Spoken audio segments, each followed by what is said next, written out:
Queridos y queridas docentes y asistentes de la educación,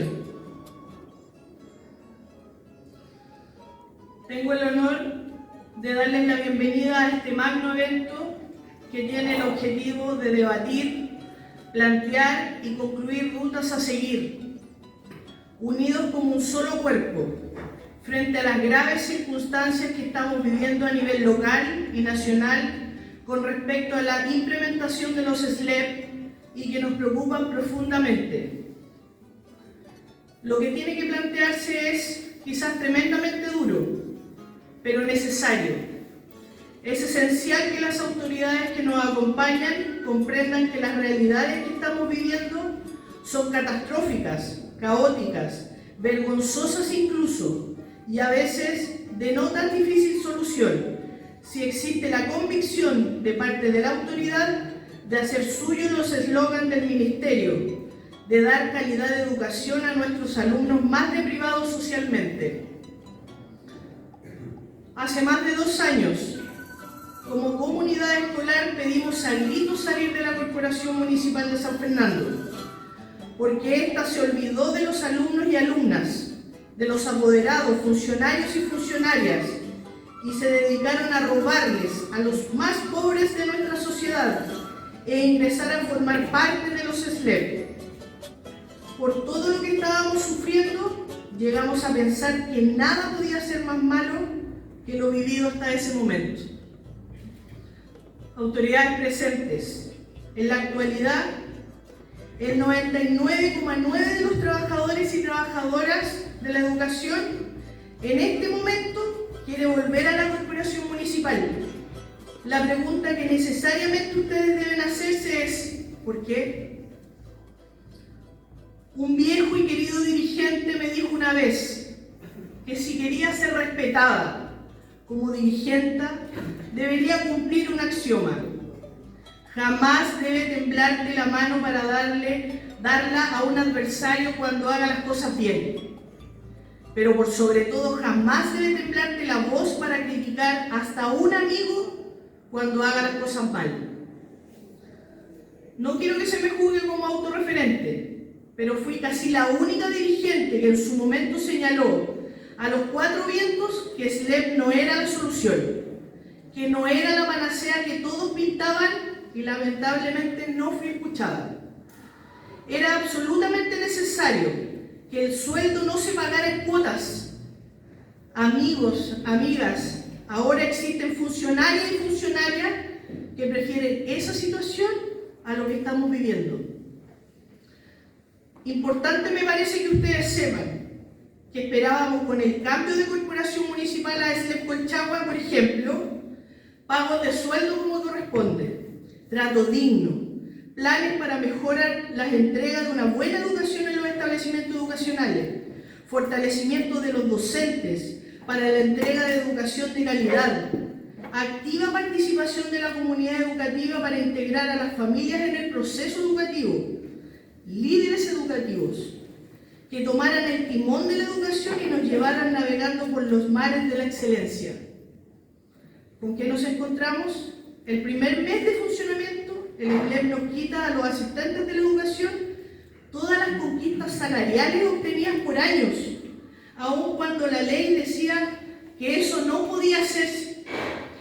En ese escenario, solo 80 valientes se atreven a demandar. ¿Y qué dice la ley? Que debe restituirse todas estas conquistas. Mal hecha la pega por parte del SLEP. Establecimientos educacionales que en estos momentos aún tienen una deficiente infraestructura, con plagas de ratones, con humedad, personas que asumen el control de la educación, que de eso saben poco o nada, y que uno se pregunta, ¿cómo ganaron los concursos? E inequívocamente aparecen las manos negras de los padrinos con poder, cosa que no nos importaría si hicieran bien su trabajo. Asumen directores llenos de soberbia, que tienen maltrato con sus funcionarios, que no respetan la ley, egocéntricos, que pasan por encima de la trayectoria impecable de docentes y asistentes de la educación, solo por el hecho de que se les diga que lo que están haciendo no está de acuerdo a la norma, mintiendo e incluso inventando situaciones, directores que agobian a sus funcionarios sin importarles sus contratos de trabajo. Siempre hay excepciones. Casi 400 despidos sin respetar el orden de prelación, expresamente en la ley, solo estableciendo como base listas negras en forma antojadiza, sin respetar contratos, dejando afuera a expertos 1 y 2, dejando como funcionarios extraordinarios a aquellos que están catalogados como básicos. Otra vez a tribunales, otra vez ganamos, y se restituyen a todos los trabajadores injustamente desvinculados, porque una vez más la pega de parte de SLEP estaba mal hecha. Las inquietudes que todos tenemos frente a estos hechos son: ¿dónde están las autoridades que deben controlar los servicios locales de educación pública? ¿Qué pasa que todos hacen vista gorda de todas estas irregularidades? Por sobre todo, ¿por qué permiten que todo esto ocurra? Antes, frente a estos problemas, íbamos a la plaza, presionábamos y lo solucionábamos. Ahora vamos a Santiago y no hay solución. Lamentablemente, la burocracia está matando a la educación pública.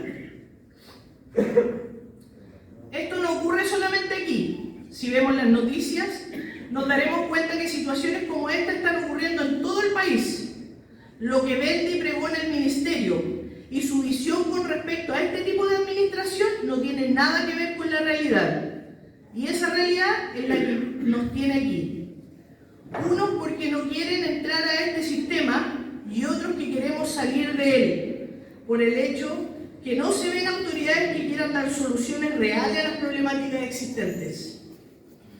Por otro lado, tenemos en Colchagua un SLEP con falta de prolijidad en el uso y administración de los recursos públicos, que ha causado un daño patrimonial al Estado por casi 400 despidos ilegales y de paso le hace daño a la educación de nuestras y nuestras estudiantes, que son los más desvalidos socialmente. Esto relacionado con la falta de recursos en los 69 establecimientos educacionales que comprenden las 4 comunas: La Silla, Nancagua, Chimbarongo y San Fernando. Lo más frustrante de todo esto es que el SLEP está en absoluta negación.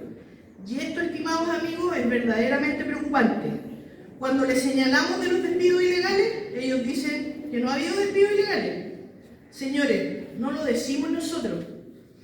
Estos hechos están ratificados por Contraloría y tribunales de justicia, lo que conllevó a multas, costas, reintegros, sueldos extras, contrataciones de servicios jurídicos, las que bordean los 4.500 millones de pesos.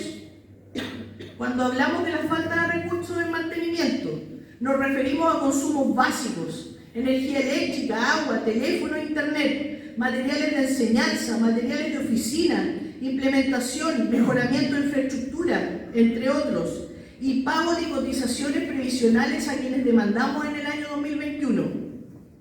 Estas, señores, son realidades que no se pueden negar.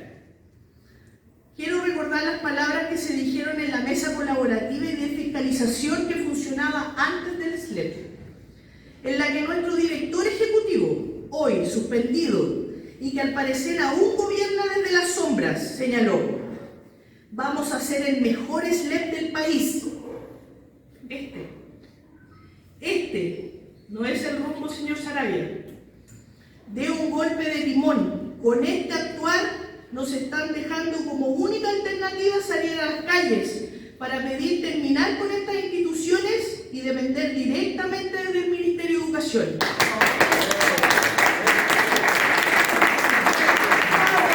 ¡Bravo!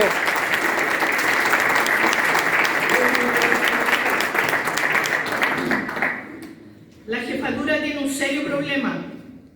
Por lo menos nuestros jefes, cuando se encuentran con Yesmén o sea, funcionarios que le hagan reverencias a cualquier gran idea que quieran hacer, son felices. Pero cuando se encuentran con funcionarios que les importa la calidad de la educación y señalan sus opiniones, se transforman, pierden el equilibrio, el juicio, incluso la probidad, y nos incluyen en las listas negras como sus enemigos. Frente a eso queremos solicitar a nuestro director ejecutivo o a nuestro director nacional que le ponga un alto. Dejen de escudarse en que son directores de alta dirección pública. Ellos también tienen reglas y normas que deben seguir. No estamos aquí como sus enemigos. Siempre ha sido un anhelo el trabajar en conjunto para hacer grande la educación pública. No queremos autoridades que se preocupen de los problemas que estamos planteando y vamos a plantear hoy. Queremos autoridades que se ocupen en darles soluciones. Somos trabajadores, trabajadoras, funcionarios, hombres y mujeres con estudios y trayectoria, que merecemos respeto y consideración. Somos educación, un sector en el que resulta vergonzoso pedir dignidad. Y ustedes nos están haciendo pasar vergüenza. Señores, dignidad para nuestros estudiantes, dignidad para nuestros funcionarios y funcionarias. Señores, dignidad para la educación pública. Agradecemos a los dirigentes que han hecho los esfuerzos, tanto personales como organizacionales, para llegar hasta acá, desde distintas regiones del país, y saludamos especialmente a los dirigentes de Tiltil y Ancud, que no pudieron estar acá hoy, porque no tienen los recursos ni siquiera para alimentar a sus familias, ya que el sostenedor le ha cancelado solo el 40% de su salario.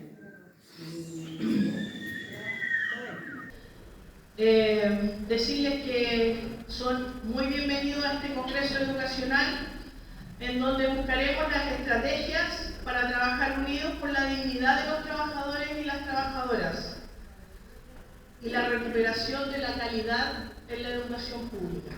Muchas gracias.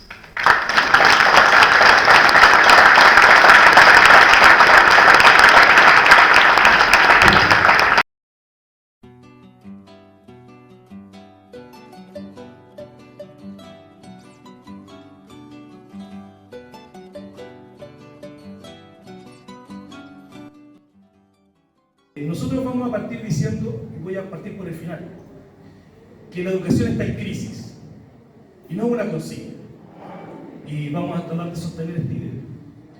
Hoy día en Chile, así como desde los inicios de la educación en la República, tenemos una educación de la élite, un 7% de educación que está exclusivamente para la élite, esa educación que es inalcanzable, impagable para cualquier trabajador de este país, y que no sale de ese sector de comodidad, de confort, ¿cierto?, en donde no crece porque se mantiene para una minoría.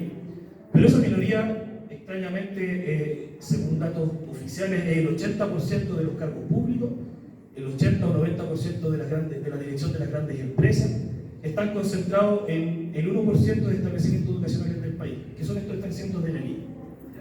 Por lo tanto, podemos decir que este pequeño grupo de establecimientos de una otra forma prepara a quienes gobiernan y controlan la economía, la política y la educación.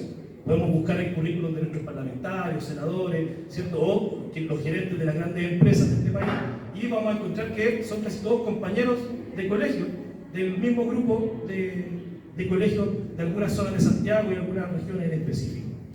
Por lo tanto, es una educación muy particular, muy especializada, y que prepara a quienes han estado gobernando casi los últimos 200 años.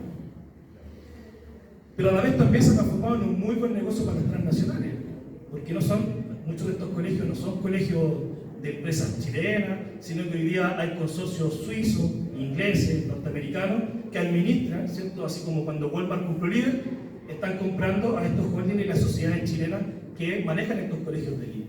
Por lo tanto, no solamente un buen negocio nacional, sino que también para las transnacionales, que ustedes comprenderán que no solamente es un negocio, sino que también es traer, ¿cierto?, política educativa desde otras latitudes a implementar en nuestro país. Luego nos encontramos con los particulares subvencionados, un invento único en Latinoamérica, ¿cierto? Solo podemos compararlo con las escuelas charter en Estados Unidos, no tenemos mayores referentes similares a los particulares subvencionados, pero un invento que se ha ido vendiendo a nivel de continente, ¿cierto?, que se vende como un producto por parte de organismos internacionales, y hoy día en países como Panamá, México, y hoy día en este mismo proceso de crisis en Perú, están intentando implementar el modelo chileno, que parte desde la municipalización para abrir el proceso a la privatización y la instalación del voucher educativo como parte de un gran negocio de la educación.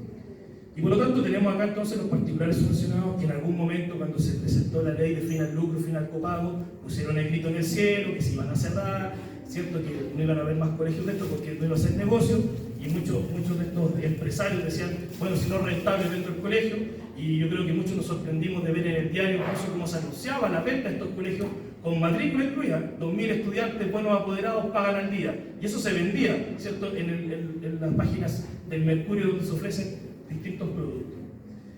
Bueno, y así finalmente no se quebró la educación particular subvencionada con la ley de fin al lucro, ¿cierto?, sino que sigue siendo un muy buen negocio. De hecho, hoy día a través de las fundaciones sigue el autoarriendo entre las sociedades, 400 millones de pesos anuales. Hay una sociedad que se autoarrienda en los edificios con las platas públicas, ¿ya? Ojo ahí, porque en las escuelas públicas nos faltan sillas, pero en los particulares subvencionados se autoarriendan, ¿cierto?, por más de 400 millones de pesos, ¿cierto?, las sociedades financieras con las fundaciones que se crearon sin fines de lucro, copiando la lógica del lucro de las universidades privadas que también eran sin fines de lucro. Bueno, pero así hemos ido construyendo este modelo educativo chileno, a la chilena por supuesto, en donde la educación es un gran negocio. Y finalmente tenemos la educación pública, o otrora educación pública, que se divide en varias categorías. Voy a mencionar las más generales, las municipales, y hoy día lo que se está construyendo como los servicios locales, que no deja de ser un modelo privado, porque finalmente se mantiene la lógica del sostenedor, ¿cierto?, y por lo tanto ese sostenedor tiene autonomía financiera, pero también tiene autonomía con el currículum, tiene autonomía en la administración. Los trabajadores no dependemos del Estado, sino que dependemos de este sostenedor, que puede ser municipal o un director ejecutivo, y por lo tanto finalmente estamos en una relación entre privados, que pueda tener una legalidad pública o una legalidad privada, pero finalmente sigue esta tercerización del Estado respecto a la educación. Y en estos 30 años, casi avanzando a los 40 años de la implementación de la LOCE, la implementación de lo que fueron las reformas a la Constitución del 80, que permitieron la libertad de enseñanza como modelo de negocio, y la idea de la libertad de los padres a elegir el colegio de su hijo para crear competencia, para fortalecer el modelo de negocio. Lo que tenemos hoy día en datos duros es que el 32% de la matrícula chilena está en lo público, y por lo tanto el 68% de la educación en Chile es privada. O sea, Chile tiene educación privatizada. No sé si alguien podrá reinterpretar esos datos, pero ese es el dato duro. El 68% de la educación es privada, con subvención del Estado, con fundaciones sin fines de lucro, pero en manos de privados. Y apenas el 32% en esta idea de tercerización, ¿cierto?, en sostenedores municipales, y hoy día los sostenedores que son los servicios locales. En esa lógica, y para seguir sosteniendo la idea de la crisis, nos encontramos hoy día con una cantidad enorme de municipios que hace ya una década se viene generando una crisis financiera aguda, porque una crisis financiera yo creo que se ha mantenido desde el primer día de la municipalización, partiendo con la deuda histórica de los trabajadores y trabajadores de la educación, no solamente los profesores, sino que también los asistentes, cuando, paréntesis, nuevamente les dicen que no se va a pagar la deuda histórica, ¿ya? Este ya es un nuevo portazo, van como 3, ya por lo menos. Y bueno, partimos con una crisis, ¿cierto?, respecto a cómo se trasposaron las escuelas y los trabajadores del sector público al sector municipal, y desde ahí esa crisis no ha parado. O sea, tenemos comunas del país que generaron deudas previsionales por años. Valparaíso en algún momento llegó a 70.000 millones de pesos la deuda previsional, ¿cierto?, con desvíos de fondos que generan los alcaldes de distintas maneras, y ningún alcalde preso, hasta que acá en San Fernando cayeron los primeros, pero con un poder de justicia que finalmente no persigue penalmente a quienes han robado los dineros de la educación. Porque hay que decir, lo han robado. Podemos buscar algún eufemismo de que se desviaron, ¿cierto?, que se utilizaron para otros fines, pero finalmente fue eso, se robaron los dineros de la educación pública. Y aparte de los alcaldes de San Fernando y los concejales que están hoy día en el proceso judicial, no tenemos más ejemplos, pero ejemplos de pérdidas de recursos están a lo largo y ancho del país. Hoy día tenemos 2 comunas en que, lo dijo Magdalena, no se están pagando los sueldos. Apenas el 40% del sueldo se les pagó a los profesores y asistentes de educación de DIRTI, y lo mismo en el caso de ANCUT, que además ANCUT viene arrastrando ya varios meses de esta situación. O sea, hoy día los colegas de ANCUT, ya después de lo que pasó el mes pasado, con el 40% que tienen, con suerte tienen para pagar la micro para llegar a la escuela. Y aún así mantienen ese objetivo, porque votaron mantener las clases con los estudiantes. Y eso hay que homenajearlo y destacarlo, porque finalmente están hoy día educando con su bolsillo, tal como en la pandemia. Desde el bolsillo de los maestros y las maestras se está sosteniendo la educación en este país. Y eso nos dice que claramente el sistema educativo está en una crisis terminal. O sea, no puede ser que la educación pública dependa exclusivamente de los bolsillos de quienes trabajamos en la educación pública. Entonces, aparecen los SLEP, ¿cierto?, como los grandes salvadores. Y con esto no quiero ser sarcástico, porque así se ha planteado durante mucho tiempo. Hubo una discusión donde se intentaron cambiar los nombres, intentaron cambiar alguna idea, pero finalmente la propuesta que llega con la ley 21.040 no responde a la demanda levantada por los estudiantes secundarios del 2006, que levantan la gran demanda con la Revolución Pingüina de que la educación vuelva al Estado. Y aquí hay que hacer una culpa. Los trabajadores no estuvimos a la altura de los estudiantes para haber sostenido esa demanda y defendido esa demanda. Y lamentablemente los estudiantes se hicieron grandes, algunos están en el gobierno hoy día, en el gobierno pasado, ¿cierto? Y no sé si se les mantiene la demanda o no, pero los trabajadores de la educación no fuimos capaces de mantener la demanda de que las escuelas volvieran al Estado. Y se creó entonces esta tercerización, que son los servicios locales, que yo sé que a don Jaime no le gusta ese concepto, pero él lo explicará después. Pero nosotros entendemos que esto sigue siendo tercerización, porque finalmente los servicios locales mantienen esa autonomía que les permite despedir, que les permite ordenar la planificación, que les permite finalmente dirigir sin ningún control por parte del Estado. Y es así como hemos abierto mesa con el actual gobierno, con el Ministerio, con la DEP, para avanzar en una reforma a la 21.040, que en unos minutos más lo va a profundizar la mesa siguiente, así que no me voy a meter en ese tema. Pero claramente tenemos algunos ejes que son hoy día urgentes de enfrentar. La crisis de la educación parte por la crisis del financiamiento. Cuando se instalan los vouchers, ¿cierto?, del momento que se crea la lógica de la subvención, se genera una crisis enorme. O sea, no puede ser que una escuela que tiene gastos fijos reciba los dineros variables. O sea, en invierno, cuando baja la matrícula, baja el financiamiento. Es imposible sostener así cualquier sistema, no solamente la educación, cualquier sistema. Por lo tanto, es evidente que va a haber una crisis. Por lo tanto, el sistema de financiamiento es basal para la discusión seria respecto a salir de la crisis de la educación. Y para eso esperamos que se avance en una discusión profunda respecto al cambio del sistema de financiamiento, en donde nos da mucha desconfianza que sea el Banco Interamericano del Desarrollo, junto con el Banco Mundial, que han profitado de este sistema, que nos vengan a evaluar la lógica de cómo está funcionando en Chile, nos preocupa. Pero el sistema de voucher no solamente ha generado el desfinanciamiento de la educación municipal, sino que se crean los servicios locales y no se cambia el sistema de financiamiento, se mantiene. Y lo sabrán nuestros amigos del servicio local de Colchagua, que es imposible pagar los sueldos. O sea, permanentemente tenemos que estar recurriendo a la DEP para que esté inyectando recursos, para que no pase lo que pasa en las corporaciones, que no se pagan los sueldos. Claramente la DEP ha cumplido, ¿cierto? Pero tienen que estar inyectando permanentemente. El año pasado tuvimos una mesa técnica en Valparaíso y ya en junio había que inyectar recursos para pagar los sueldos. O sea, ya en junio el presupuesto no daba. Pero además los servicios locales han recibido una tremenda, han heredado una crisis profunda respecto a infraestructura. Ya lo mencionaba el director subrogante de Colchagua. No se ha invertido en infraestructura en cuánto, 40 años. Y hoy día son los servicios locales que se ven enfrentados a escuelas que se están cayendo literalmente a pedazos. En Valparaíso se hizo un chequeo de los 66 establecimientos y solamente a reparar 33 establecimientos, la mitad del servicio local, cuesta 9.000 millones de pesos. Y el presidente Boric en la cuenta pública ha planteado que para este año 2023 se proyecta un aumento de 6.000 millones de pesos para todo el país. Y solo la mitad de las escuelas de Valparaíso cuesta 9.000 millones de pesos. ¿Las vamos a reparar? Seguramente, pero en 10, 15 años más, porque falta toda la otra mitad. Si empezamos a recorrer el país, claramente es imposible enfrentar la crisis de infraestructura con escuelas que se llueven, con escuelas que se están cayendo a pedazos.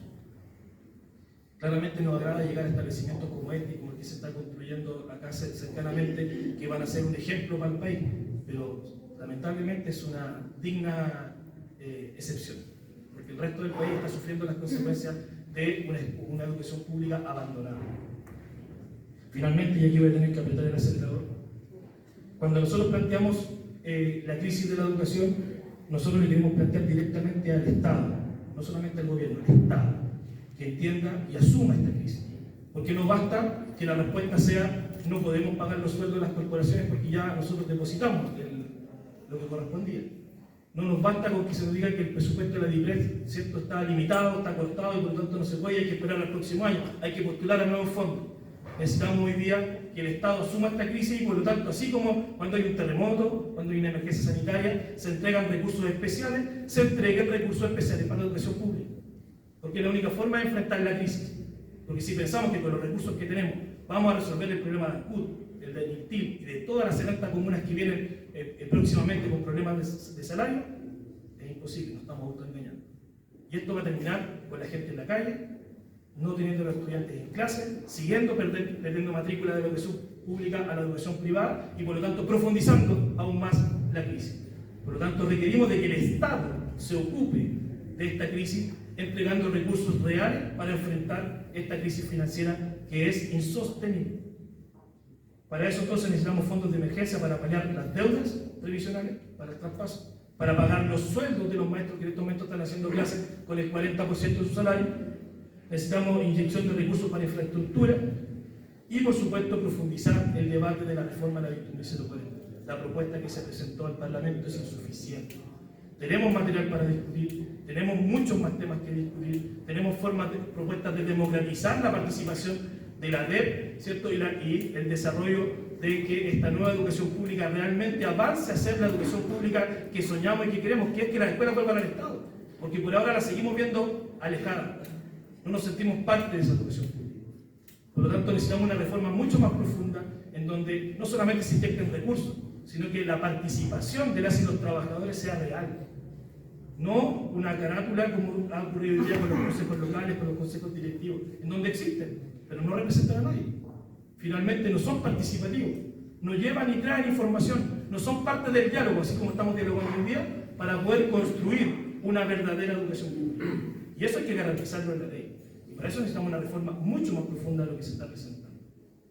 Y finalmente, necesitamos que el Estado se haga cargo de quienes han robado los fondos de la educación pública. Necesitamos una persecución penal real. No podemos esperar que los concejales persigan al alcalde por incumplimiento de deberes, ¿cierto? Necesitamos hoy día que haya una persecución penal por quienes han mal utilizado los recursos de la educación pública, que son de todos los chilenos, para otros fines. Y da lo mismo esos fines, porque si no eran para la educación, es un delito. Y eso hay que perseguirlo, porque si no, mientras dura el proceso de traspaso, van a seguir los alcaldes haciendo lo que están haciendo en ANCUT, porque ya se dieron cuenta que lo pueden hacer y no les pasa nada. Y van a seguir entonces no pagando la deuda previsional, no pagando los sueldos y dejando que el gobierno se ocupe. Y van a profundizar la crisis. Y entonces los profes se van a ir del sistema, los niños se van a ir del sistema, y el sistema entonces va a desaparecer, así como viene desapareciendo en los últimos 30 años. Por lo tanto, y cierro con esto, cuando nosotros decimos que la educación está en crisis, no es una consigna. Es hoy día la necesidad de que el Estado se haga cargo, con financiamiento real, con funcionarios, con participación democrática, para enfrentar la crisis de la educación pública y poder construir una verdadera educación pública para nuestro país. Muchas gracias.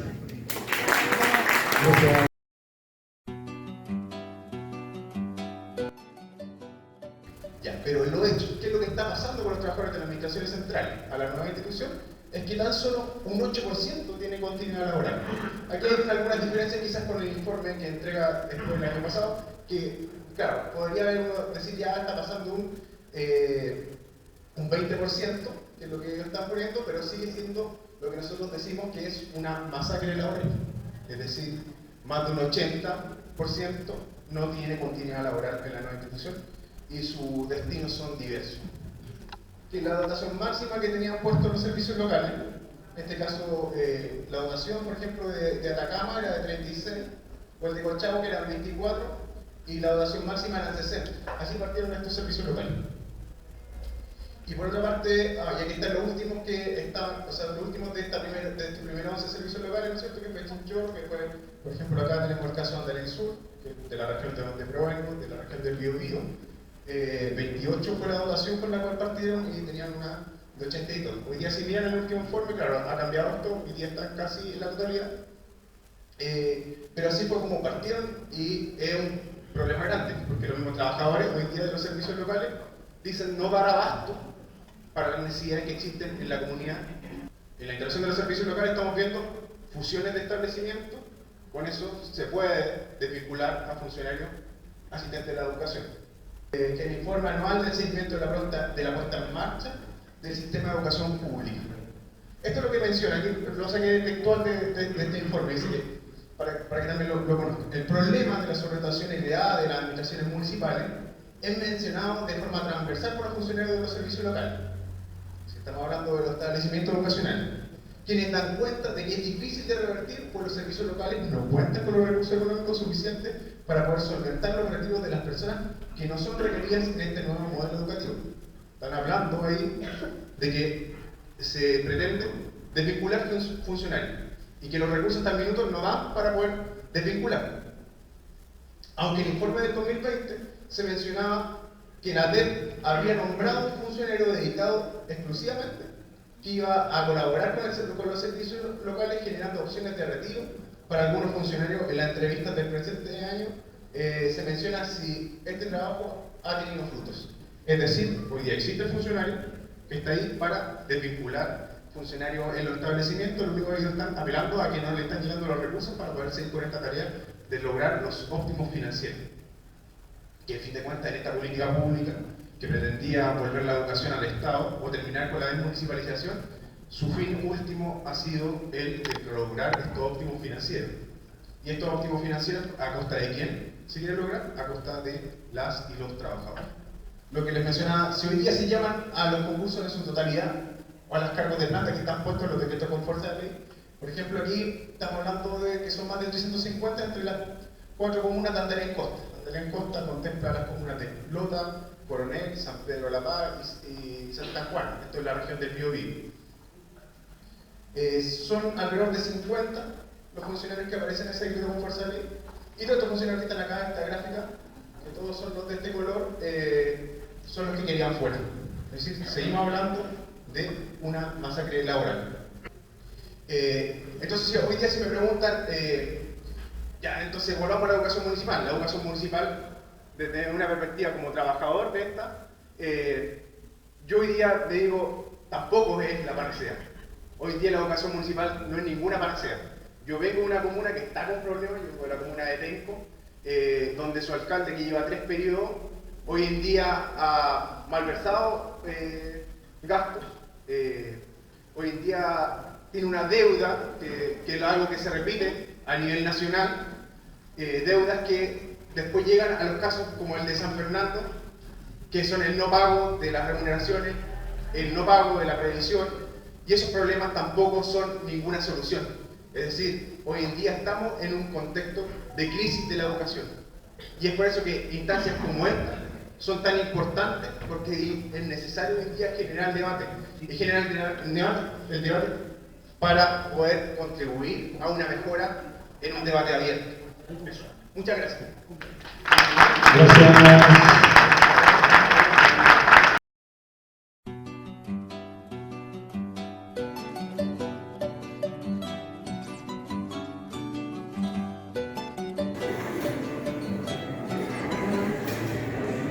Sobre la desmunicipalización, levante la mano quién está en desacuerdo con que fue un desastre. Listo, eso es algo objetivo, ¿no? No hay que preguntarle, yo creo que no hay que ahondar más. Fue un desastre. ¿Cuántas escuelas se han abierto por parte de los servicios locales? Nosotros, queridos compañeros y compañeras, nosotros somos trabajadores de la educación y uno de los elementos de los cuales nos hacemos son los indicadores de logro. Este es un indicador de logro.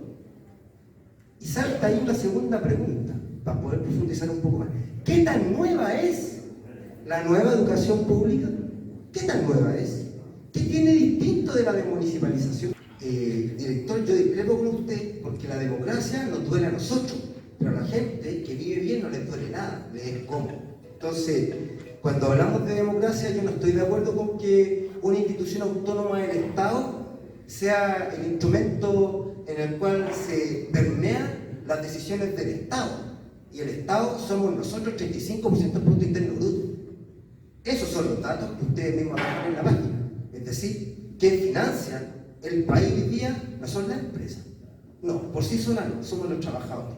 Y es importante que los trabajadores de la educación de aquí de Colchagua sepan que un carpintero necesita martillo y herramientas para construir casas. Y la pregunta que yo le hago, ¿qué necesita un trabajador de la educación para construir buenas personas? Para construir buenas personas, de bien, que generen un progreso para el país, de manera desinteresada. Pues necesitamos nuestra propia herramienta, que es el currículo. Por tanto, una tercera dimensión, querido escucha, es la dimensión pedagógica. Podemos decir de que todo lo que se ha hecho hasta ahora nunca ha escapado de la lógica gerencial. Hay ahí una concepción filosófica de cómo se deben hacer las cosas que proviene totalmente ajena a la realidad chilensis, sino que es traído directamente de Estados Unidos. O sea, ya ahí el marco para la buena enseñanza no aplica porque es totalmente distante de la realidad que tenemos nosotros los chilenos respecto del modelo de administración que se plantea desde el imperio. Dicho esto, esa lógica gerencial le es inherente, ¿no? El hecho de que tenemos ingresos fijos y gastos variables. Efectivamente, es solamente uno de los elementos de los cuales se han agarrado todas las autoridades para justificar los condonazos que se mandan. ¿Ya? Y la pobreza es la que tiene subsumida a los hijos de los trabajadores que financiamos este país con el 35% del Producto Interno Bruto. Lo voy a repetir todo el rato, porque eso es una realidad y que no se puede desconocer. No es Angelini el que para el país, somos los trabajadores. La desmunicipalización y el proceso de traspaso agarrean debajo del brazo las deudas.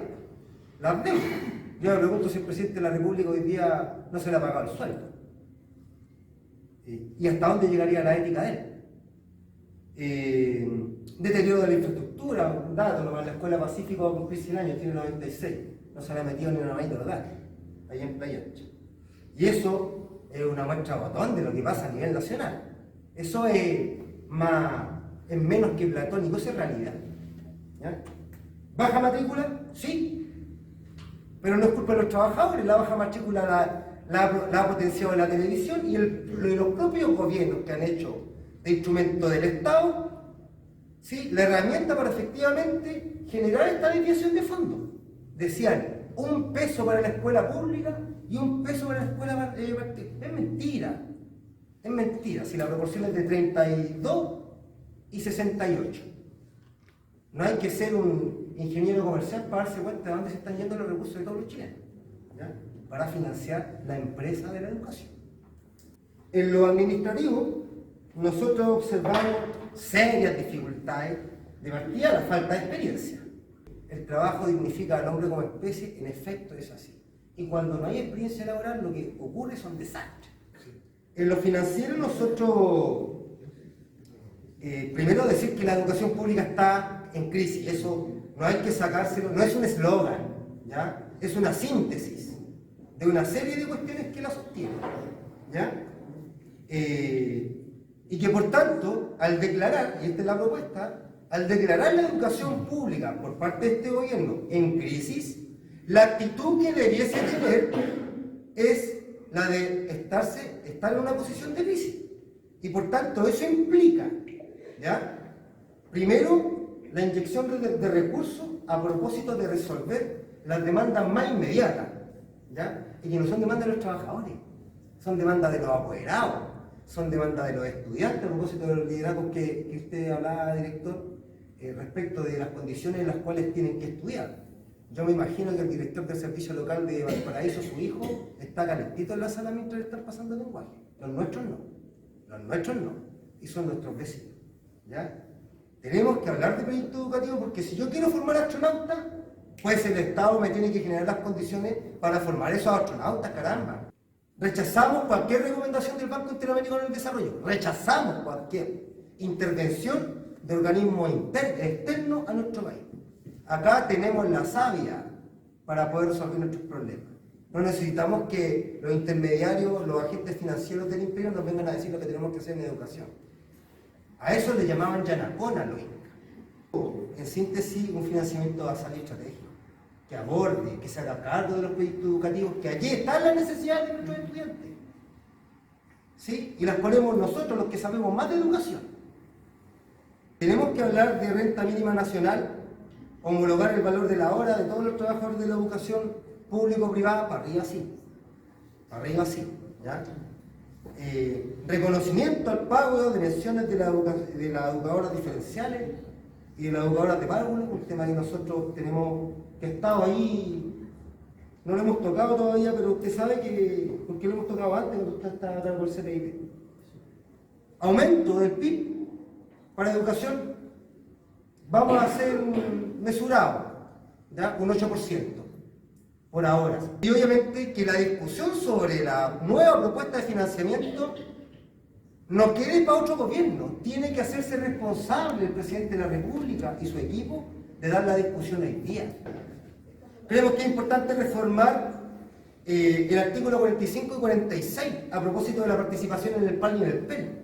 Hoy día, si hacen lo que quieren, director Jaime Beat, los directores y equipos directivos de los servicios locales de educación, si hacen lo que quieren, porque a mí no me han preguntado nada respecto al PAN y al PEN, ni a ninguno de mis compañeros de trabajo, ni a ninguno de mis estudiantes, ni a ninguno de mis apoderados, ¿ya? Y para eso hay que poner un calendario, ¿sí? A nosotros nos piden planificar nuestras clases, y cuando nos evalúan también, ¿sí? Entonces, hay un mínimo ahí de reciprocidad que tiene que ser. Nosotros creemos que es insuficiente, queridas autoridades, de que el alcalde tenga que pagar con su sueldo las estratosféricas cifras, y discúlpenlo por el de los choreos que se han pegado. No hay funcionario público que pueda sacar dinero de su bolsillo para pagar lo que se ha robado, ¿ya? Por tanto, esa medida es insuficiente. Nosotros insistimos que deben haber persecuciones. No puede seguir sucediendo que una dirigenta tenga que hacerle la pega a la Contraloría, tenga que hacerle la pega al Estado y más encima bancarse amenazas de muerte.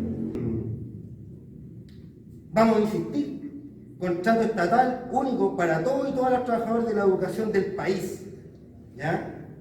Cambiar de transitar es importante de la descentralización a la desconcentración, ¿ya?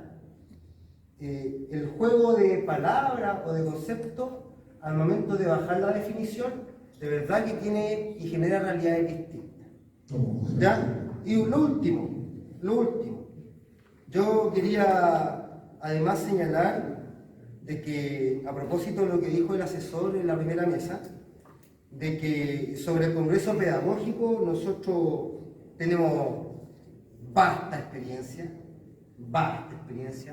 nos gastamos mucho de nuestro dinero confederación y sindicales en generar estas instancias. Es más, yo creo que nosotros hemos generado más instancias de debate, diálogo y de trabajo intelectual y generación de propuestas que cualquier gobierno y ministerio del 90 hasta la fecha. Nosotros, una confederación de trabajadores y trabajadoras, que saca plata de su bolsillo para generar esta instancia. Y los empleadores nos ponen trabas, les pedimos un bus, no, está ocupado el bus. Entonces, creemos que sobre esto, y yo sé, don Jaime, que usted va a estar ahí metido porque le encantan estos temas, esperamos nosotros que este Congreso sean convocados todos los actores relevantes, excepto los de estas comisiones que resuelven los planes y programas, nosotros, los profesores, los asistentes de la educación, los apoderados, los estudiantes, los equipos directivos, ¿ya? De que además se asegure la participación en estos congresos, ¿sí? Y para eso nosotros nos gustaría conocer el calendario, que entiendo debiese comenzar en agosto, pero no terminar en agosto, porque una discusión de ese calibre no se puede terminar en 4 semanas o en una sesión.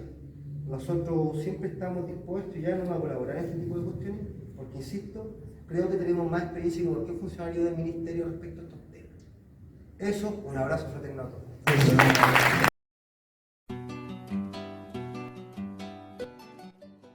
La crisis de la educación pública no viene hace 2 años. La crisis de la educación pública viene desde que se instala en este país el modelo neoliberal y capitalista, y en donde la educación pasa a ser una más, ¿cierto?, de las necesidades capitalistas, ¿cierto? Entonces, esta crisis no es de ahora, no es de ahora.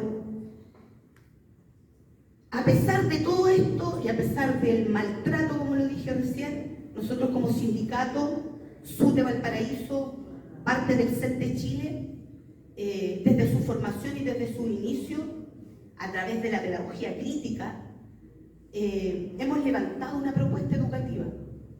A pesar de todo, hemos conversado de pedagogía. A pesar de todo, nos hemos reunido, hoy día es día sábado, trabajamos toda la semana, 12, 13 horas dentro de una escuela, pero sin embargo estamos aquí. Y siempre hablar de pedagogía es siempre en los tiempos extras, en los tiempos que no nos dan, porque simplemente no nos dan los tiempos en las escuelas para que nosotros como trabajadores y trabajadoras de la educación nos reunamos a hablar de pedagogía y a hablar de proyecto educativo y de qué es lo que le queremos entregar realmente a nuestros estudiantes. Por lo tanto, se sigue repitiendo siempre la lógica antidemocrática, porque los consejos escolares para mí no son ninguna solución a la participación y la democracia. Nosotros hablamos de consejos ampliados, consejos donde participen los docentes, los asistentes de la educación, desde la persona que abre la puerta hasta la persona que está sentada en un sillón ahí que no debiese ser. Yo soy directora, pero sigo siendo profe y entro al aula, porque esa es la primera desvinculación que se produce de los directores y directoras, que dejan de ser profesores, que dejan de ser trabajadores de la educación. Y como dijo el profesor, les gana la soberbia, ¿sí? Y eso tenemos mucho. Y nosotros hemos luchado harto por eso en Valparaíso, para que se produzca realmente espacios democráticos de participación. Como mencioné recién, no solamente nos mueve el que nuestros trabajadores y trabajadoras reciban dignidad en el trato, en el salario, en su contrato, sino que también nos mueve el proyecto educativo o la pedagogía, el currículum y qué es lo que le queremos entregar finalmente a nuestros estudiantes. Y en eso hemos estado, APP ya 10 años trabajando, y desde ese trabajo nace una propuesta educativa que como principal foco tiene la humanización de la educación, la humanización y la vinculación de los seres humanos. Hoy día en este modelo el ser humano sufre mucho, sufrimos mucho y no nos acompañamos en el sufrimiento. Y lo único que nos puede salvar a muchos y a muchas es el estar vinculados con alguien, es el sentirnos acompañados por alguien. Y eso se llama afecto.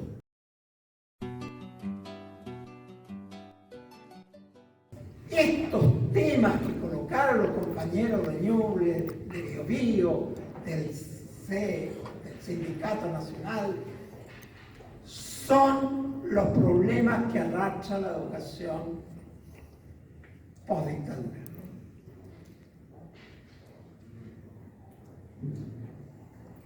Cuando yo llegué a Chile el año 90, me llamó la atención profunda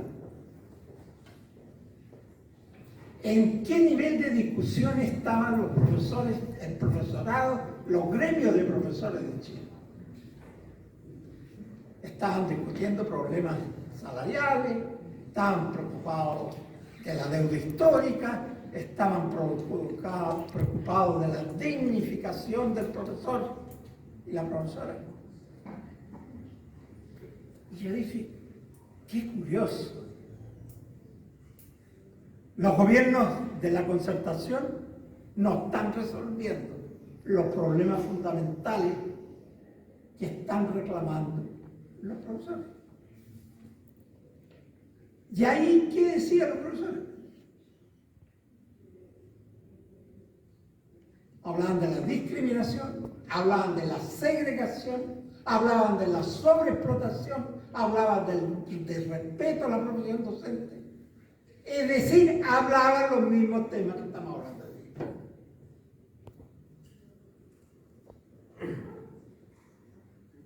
Entonces, mientras yo lo escuchaba,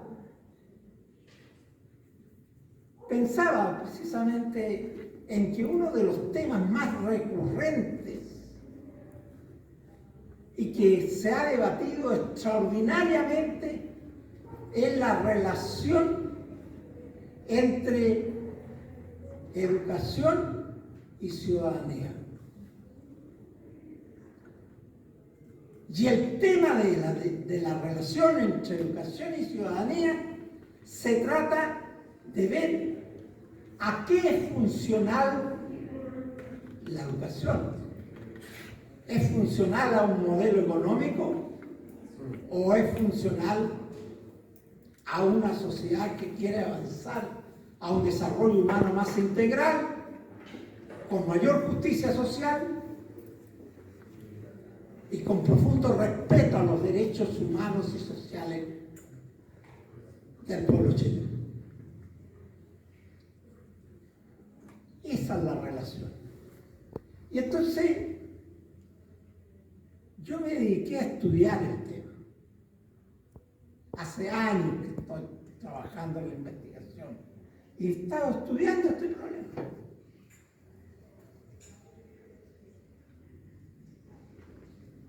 Resulta que si hubo un éxito de la dictadura fue la implantación del modelo económico neoliberal, que subordinó todo al mercado, que mercantilizó toda la vida social, que mercantilizó la propia sociedad civil,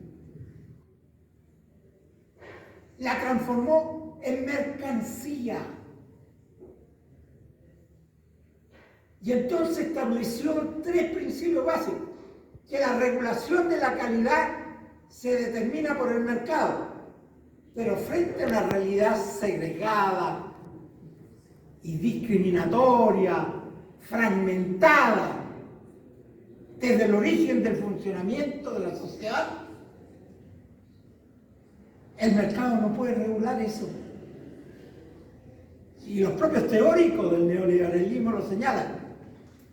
Aquellos que no se integran al control del mercado deben morir, desaparecer. Así de cruel es la relación del neoliberalismo. El Friedman, que formó a todos los ministros, incluso a los que se dicen de izquierda, los formó. Los formaron o los deformaron, pero le hicieron un daño a la cabeza, a la capacidad de pensar. Que si yo no tengo en cuenta los indicadores de realidad, todo lo que puede hacer el mercado es seguir funcionando para los incluidos en esas leyes del mercado. Y este es el problema ético mayor, pues, compañeras y compañeros. Entender esta lógica del mercado en lo que es la construcción de la democracia y la sociedad es el tema central. No se van a resolver los problemas que ustedes están planteando si no cambiamos el modelo económico y si no cambiamos la lógica liberal de la vida. El individualismo, el exitismo, la competitividad, la acumulación, toda esta mierda que vivimos en lo cotidiano. Y ahí está el centro y el quiz de la gran tarea educativa. Por eso que yo vengo predicando sobre la pedagogía crítica y el currículum crítico desde que llegué a Chile. Les cuento una anécdota. Cuando yo llegué a Chile, estaba de ministro de Educación el señor Lago. Y yo al señor Lago lo conocía de antes, en el tiempo del gobierno de la Unidad Popular.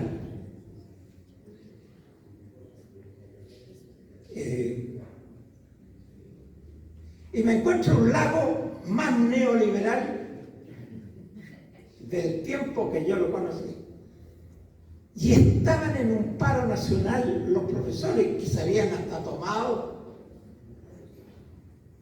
el ministerio. Entonces me llama el señor Lago, poderosamente, ¿no es cierto?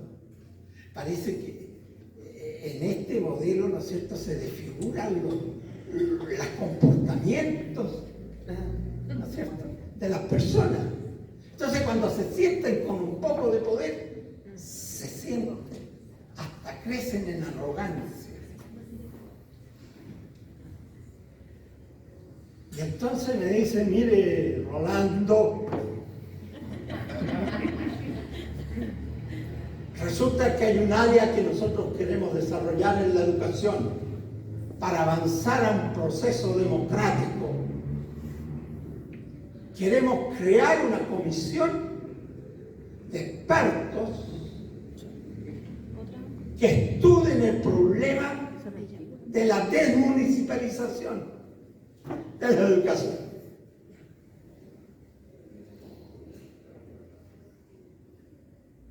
Y le dije, ¿y cómo piensa usted, ministro, organizar esta comisión? Entonces él me dice, bueno, con expertos como usted. ¿Sabe, ministro? Muchas gracias por pensar en mí. Pero yo no puedo trabajar con un ministro que tiene una mentalidad economicista, neoliberal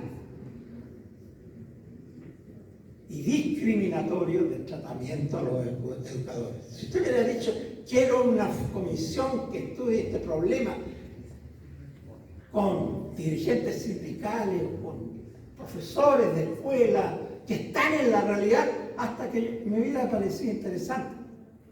Pero para coordinar expertos, de eso no puede salir nada bueno, si ya están contaminados con el modelo. Y me dijo, pero usted podría orientar esto. No, le dije que este es un problema político que va más allá de usted y de mí. Es el tipo de racionalidad que se ha instalado en Chile. Y si usted no, como ministro, no quiere cambiar esa racionalidad, no cambia nada. Bueno, por supuesto, él me dijo, bueno, ya terminamos la conversación, puede irse. Claro que me voy. Y me voy feliz de haberle dicho no con un ministro. Me fui. ¿Por qué les cuento esto?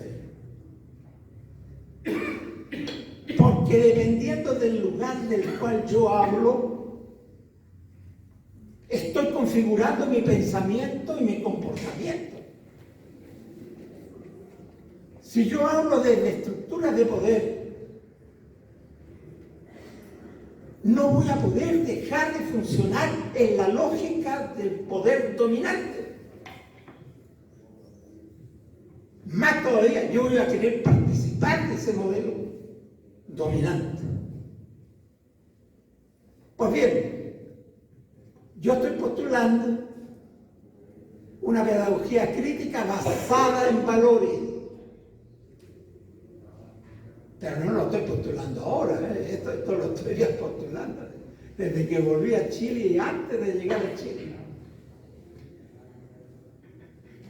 ¿Y qué consiste esta educación en valores?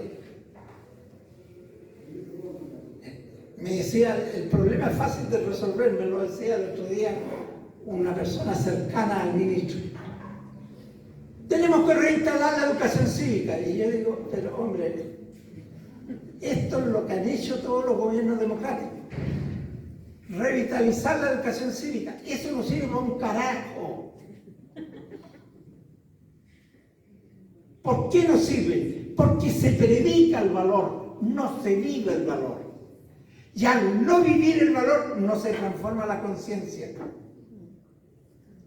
No se modifica el comportamiento. Que es un poco lo que yo siempre digo a mis alumnos, amigos, qué sé yo. Ustedes, si quieren avanzar en una pedagogía crítica, tienen que transformar la pedagogía crítica en un modo de vida. Porque si ustedes entran a la sala de clase y dicen, vamos a hablar de pedagogía crítica, y les voy a dar a leer lo que escribió este hombre que se llama Rolando Pérez. Mataron la pedagogía crítica. En ese mismo momento, mataron la pedagogía. Entonces, una educación en valores tiene que ser transversal. Tiene que ser una exacta articulación entre la escuela, la familia y la comunidad, y los territorios concretos. Porque los valores no se forman en la abstracción, sino que se forman en una práctica de convivencia. Pues bien, este es un tema que me apasiona. Pero solamente quiero leer 3 grandes conclusiones que yo saco sobre esta educación en valores.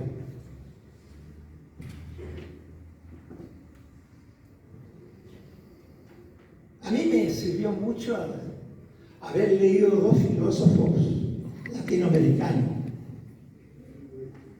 a Gustavo Pereira del Uruguay y a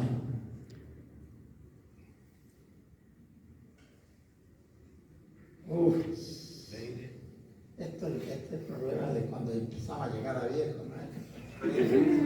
Si no tenemos el torpeo a mano, no somos capaces de recuperarlo, ¿no? Diego Tatiano, argentino, que vienen escribiendo sobre el tema de la educación en valores desde hace mucho tiempo. ¿Y qué es lo que dicen estos viejos? Y que yo comparto, y ahora quiero. En primer lugar, se debe entender que la vinculación entre el impulso político exógeno para que una población determinada se desarrolle tiene que ser coincidente con el esfuerzo endógeno, organizacional y programático que con tal proceso se quiere alcanzar. El desarrollo económico-social es, ante todo, una acción humana que se origina y evoluciona hacia una potencialidad de cambios en la calidad de vida de sus beneficiarios, indeterminado en sus posibilidades de impacto. De esta manera, el desarrollo humano es un proceso potenciador de acciones de la población involucrada. En segundo lugar, el desarrollo económico, político y cultural está siempre situado en territorios que son locales, porque ahí está la vida del ciudadano.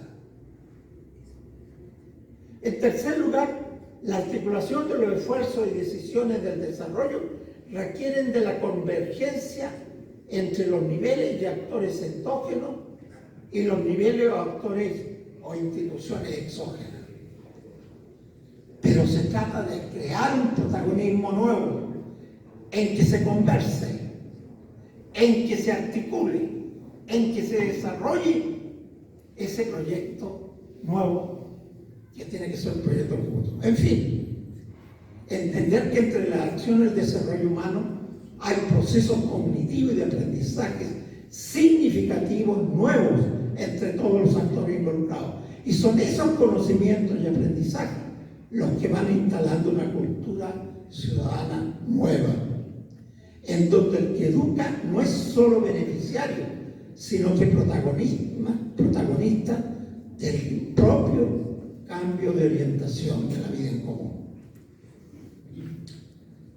Es decir, se trata de crear un modelo de desarrollo humano que esté basado en valores como la solidaridad, la complementariedad, la cooperación, la reciprocidad y no los valores que hoy día predominan en todos los ámbitos de la sociedad: el individualismo, el exitismo, el acumular, el tener más, etcétera, etcétera. Muchas gracias.